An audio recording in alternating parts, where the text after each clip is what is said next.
Sige na. Tay, wag mo sila bibigyan. Marami pa naman pwesto dyan eh. Lumipat na lang tayo.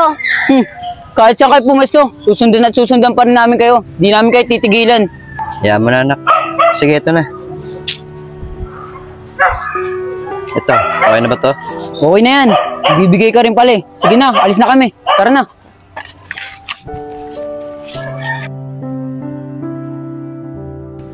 Asali, pasok na ako sa trabaho.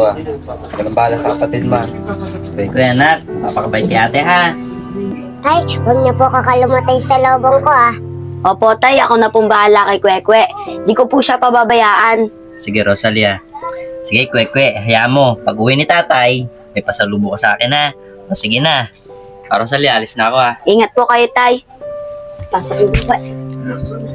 Ano ba yan? Nakaka-boring dito. Wala tayong magawa. Oo nga eh. Nakaka-boring. Wala tayong pera pare-pareho. Alam ko na kung paano tayo magkakapera. Paano? Ay no, tignan mo, si Aris. Oo nga, ano. Sige yan, tawagin mo na. Hoy Aris, tari ka nga dito saglit.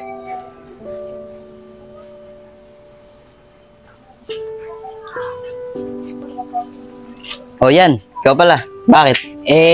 Namimiss ka lang namin eh. Bakit hindi ka na tumatambay dito? Ganun ba yan? Alam mo naman, maaga akong nagkaroon ng obligasyon. May dalawang anak na ako, di ba? Kaya kailangan ko na magtrabaho. Hindi na sa akin pwede yung katulad ng dati, matambay. Oo kasi, kung aga mo mag-asawa eh. Tapos iniwan ka pa ng asawa mo. Oo nga, kaya di mo na-enjoy yung pagiging binata mo. Ano ba naman kayo? Ganun talaga eh. Tsaka, hindi ko naman pinagsisisihan na nagkaroon ako ng anak. Dahil biyaya pa rin naman sa akin ng Diyos yun eh. Tsaka yung asawa ko, kinalimutan ko na yan. Oo nga pala, bakit nga pala ako tinatawag? May pera ka ba dyan? Peram naman kami. Si Aris ba yun?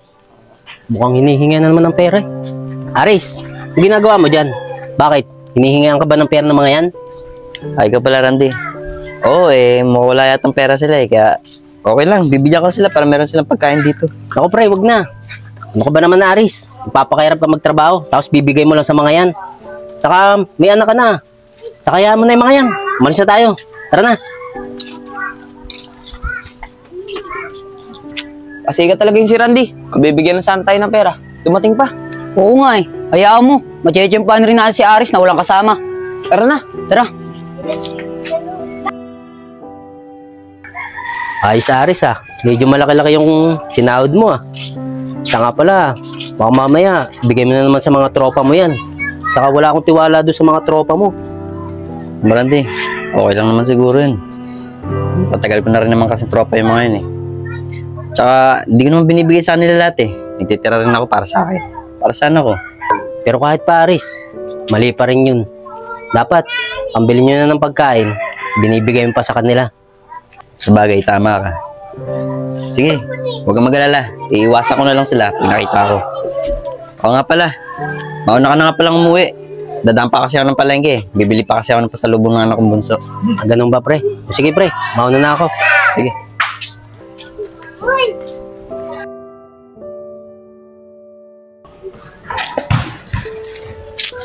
Ano ba yan oh?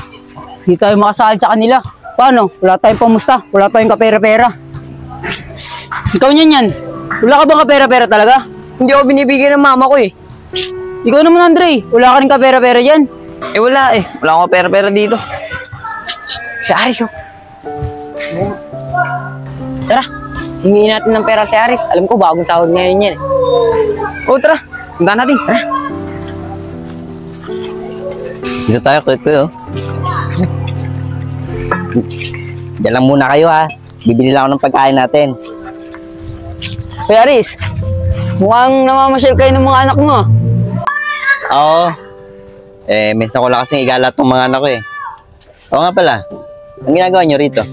Dito sa court. Kaso, wala kayong kamusta. Wala kaming pera. Baka naman, pairumin mo kami. Bagong sahod ka naman eh. Nako, pasensya na kayo ha. Hindi ko kayo mapaperam ng pera. Nakalaan kasi yung pera ko para sa mga anak ko. Ayos kayo ah. Mukhang may patago kayo sa tatay ko ah. Oo nga. Di mo kami bibigyan ah. Yan, dito lang tayo. Magugulo tayo. O, teka lang. Huwag kayo dito. Dito kasi kami nakapeso ng mga anak ko eh. Sige na, umalis na kayo rito. Ano? Bawal kami dito? Wala nagsasabi na bawal kami dito. Ngayon, Kung gusto mo kami paalisin, bigyan mo kami ng pera. Sige na. Tay, wag mo sila bibigyan. Marami pa naman pwesto dyan eh. Lumipat na lang tayo. Kahit saan kayo pumesto, susundan at susundan pa rin namin kayo. Di namin kayo titigilan. Hayaan mo na, anak. Sige, ito na. Ito, okay na ba to? Okay na yan. Bibigay ka rin pala eh. Sige na, alis na kami. Tara na. Tay, ba't nyo naman binigyan yun? Mamaya masana yun, kakaingi sa inyo ng pera. Aba, anak. Hayaan mo na sila. Isa naman guluhin nila yung pamamasyal natin. Di ba, Kwe? Nako, kwe. Taya. Kaya, Taya.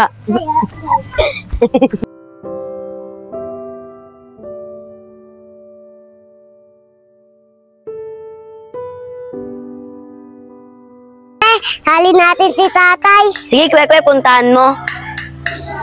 O bakit, anak? Kapagod ka na ba? Di po tay, sali ka po sa amin. Ganun ba, anak? O sige, ako taya. Abulin kita.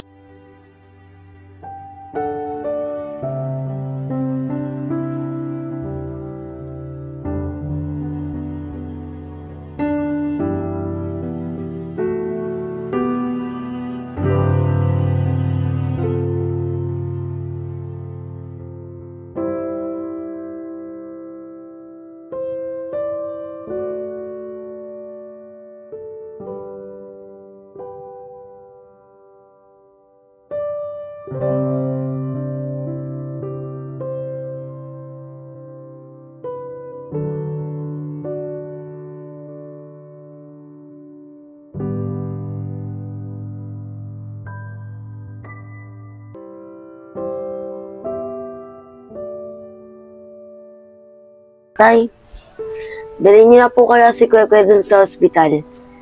Ilang araw na po siya nilalagnat, baka po lalo pa pong tumaas. Oo nga, Rosalie. Alam mo naman, Rosalie, hindi ako maka-absent sa trabaho eh.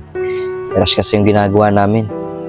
Pero sige, mamaya pagpasok ko, subukan ko magpaalam sa amo namin. Oo nga po, Tay. Pero sana po, Tay, payagan po kayo para pumagapan po natin si Kwekwe pagdala po sa ospital. Sige, Rosalie, hayaan mo. Pag pinayagan ako ng boss ko, uuwi agad ako ng maaga para madala natin sa ospital. Pero sa ngayon, para may kasama kayo dito sa bahay at titingin dito sa kapatid mo, pupunta ko muna si Makoy para matingnan-tingnan kayo. Sana nandito si Makoy. Tao po! Makoy!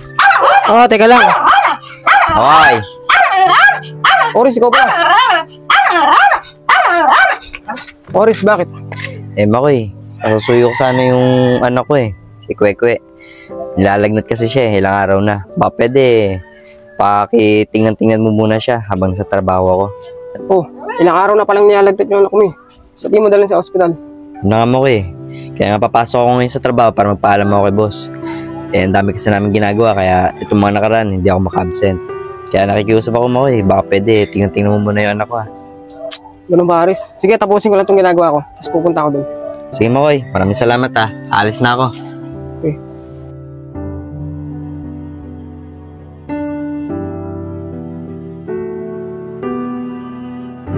Laga naman ng tatay nyo. Di pa bumababa yung lagnat Kuya ko. Makoy! Kwekwe! Kuya Makoy, bilisan niyo si Kwekwe! Kuya Makoy! Kwe! Ano nangyari sa Tagal ng tatay nyo. Ano kaya? Dalhin na natin sa ospital. Sige, Kuya Makoy, dalhin natin lalo pat mataas lagnat niya, hindi na bumababa. Tara, tulungan mo ako. Una ka na, tumawag ka ng tricycle. Sige, Kuya Makoy!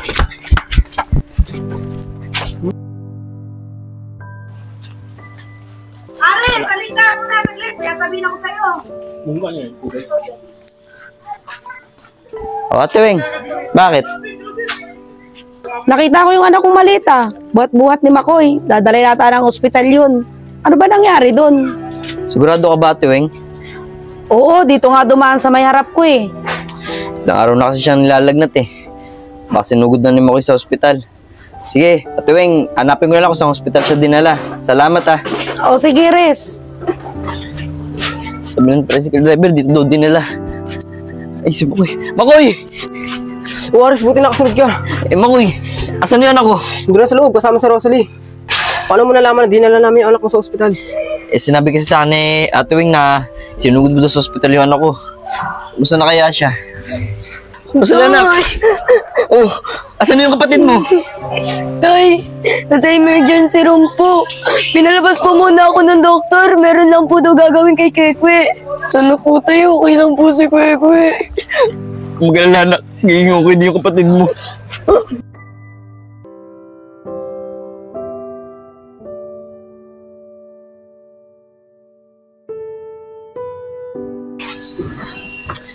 Siguro okay na yung anak ko. Okay, Pasali.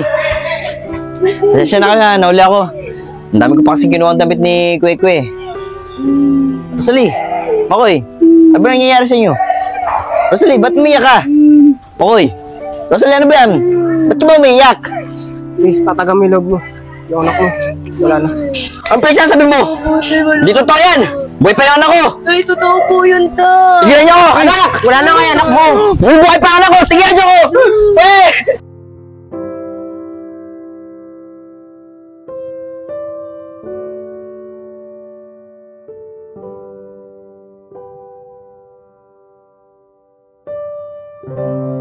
Tay, huwag niyo po kakalimutan sa lobong ko ah.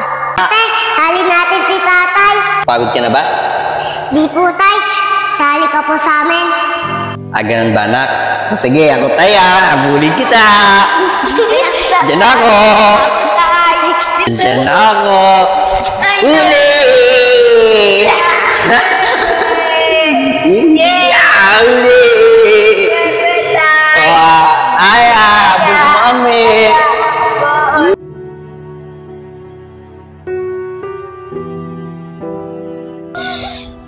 Ben, lagi na lang tayong walang pera. Oo nga eh. Uy, si Aris, bigyan natin ulit ng pera. Pa. Aris, teka lang. Aris, teka nga lang. Di ba tinatawagan niyan yan? Ba't di mo kami pinapansin? Aris, bago ka umalis, kaya muna kaming pera.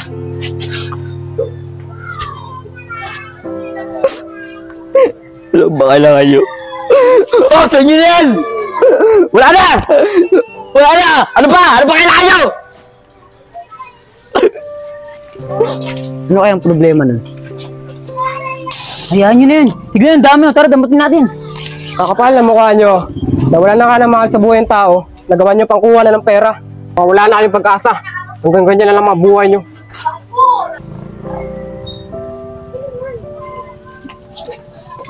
Kular, kaya naman pala siya nagkaganon. Nawalan siya ng mahal sa buhay. Oo nga. Pare, sa'yo na. Okay ka na, ha? Pare, tagay mo. Naku pare, ayoko na. May yan. Tama na yan pare, ayoko na pare. Kung ayaw mo, ako na lang. Naku pare, tigil mo na pare. Tulog ka na sa bahay, lasing ka Wala na. mo ka yan. Kung ayaw mo mag-inom, bumuli ka na nun. Pag-inom ba kayo Tama na? na yan pare, lasing ka na. Kawawa naman yung anak mo dun. Kulit Oh. mo, wala pa yan. Ayaw mag-inom, ako mag-inom. Tama na yan pre. Tay, lasing na po kayo. Tigilan nyo na po yan. Araw-araw na kayo umiinom. Sama, pumasok ka sa bahay. Tigilan nyo na nga po. Yan, lasing na nga po kayo eh.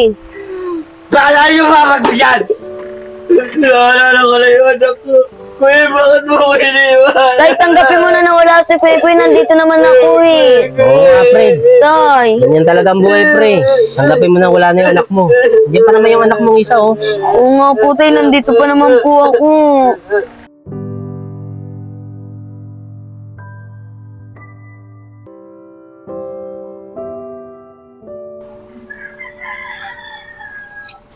Kuya anak, tawarin mo ako Kung hindi ka natutuwa sa nangyayari sa buhay ko.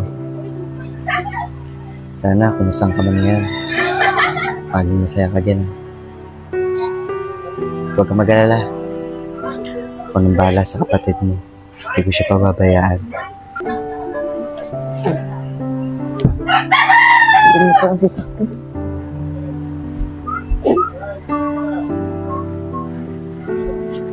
Tay, okay na po ba kayo? Oo anak, ako lang si tatay. Huwag mo na ako masyadong lalahanin. Anak, siyensya ka na. Kung nagkakaganito si tatay. Masyado ko lang kasing dinamdam yung pagkawala ng kapatid mo. Ang bilis kasi ng pangyayari. At alam ko naman na hindi rin matutuwa yung kapatid mo na nagkakaganito ako. siguro, kapatid mo, masaya na rin siya kung nasaan mo siya ngayon. Anak, tama ka nga. Andyan ka pa, para hindi ako mawalan ng pag-asa. Salamat po, Tay. Bumalik na po kayo sa dati. Nandito po ako, Tay. Palagi po sa tabi nyo. Pangako po sa inyo, hindi ko po kayo iwan. Dahil mahal na mahal ko po kayo, Tay. Salamat sa'yo, anak ah. Sige na, tara na. May niluto nga pala kung alam mo sa natin. Tara, kumain ka na, anak. Sige po, Tay.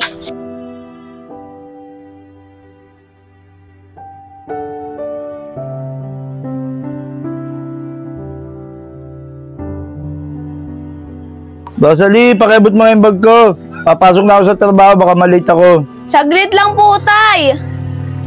Ito na po, Tay. Oh, Rosalie, ito yung baon mo. Pag pumasok ka, sarado mo maiging pinto ah. Oh, Rosalie, yung pinag-usapan natin.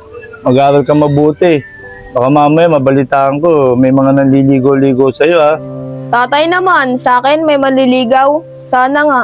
Bakit naman hindi, nak? Posible na wala manliligo sa'yo. Ang ganda-ganda mong yan. Pero nak, huwag mo muna unahin yan ha. Ang unahin mo muna yung pag-aaral mo ha. Opo, Tay. Pinapangako ko po. Unahin ko po yung pag-aaral ko. Tama yan, nak. Sige, nak. Papasok na ako sa trabaho ha. Baka malate pa ako ha. Sige po, Tay. Ingat po kayo.